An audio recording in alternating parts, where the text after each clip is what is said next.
ఆలోచనలు ఉంటాయి అక్కడ. అయితే ఫైనల్ గా చంద్రబాబు తీసుకునే నిర్ణయం ఫైనల్. బాబు గారు లోకేష్ ని జాతీయ అధ్యక్షుడిగా ప్రకటిస్తున్నానంటే ఆపేవాడు ఎవడు ఉండడు. ఎలాగూ ప్రాంతీయ పార్టీల్లో ఎన్నికలు ఏం జరగవు.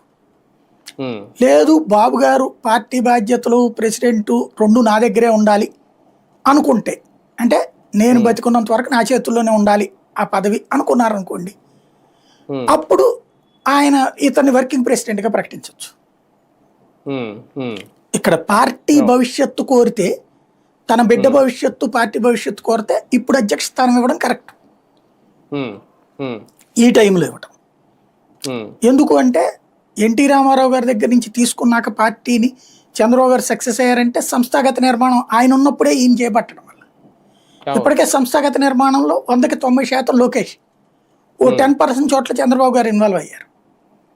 బట్ టోటల్ గా అప్పుడు ఆయన ఒక ఫేస్ చేశారు.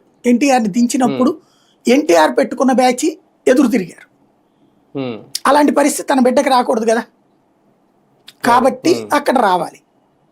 అయితే అలా జరిగితే శాంతం పదవుల నుంచి పక్కకి తప్పించబడిన వాళ్ళుగా కడుపు రగిలిపోద్ది సీనియర్లకి. వాళ్ళల్లో ఒక అవిశ్వాసం పెరుగుతుంది. ఇంకోటి, ఈయన కొన్ని స్ట్రిక్ట్ గా స్టిక్ ఆన్ అవుతాడు తను అన్నమాటకి లోకేష్. అందులో ఏది 2 టర్మ్స్కి మించి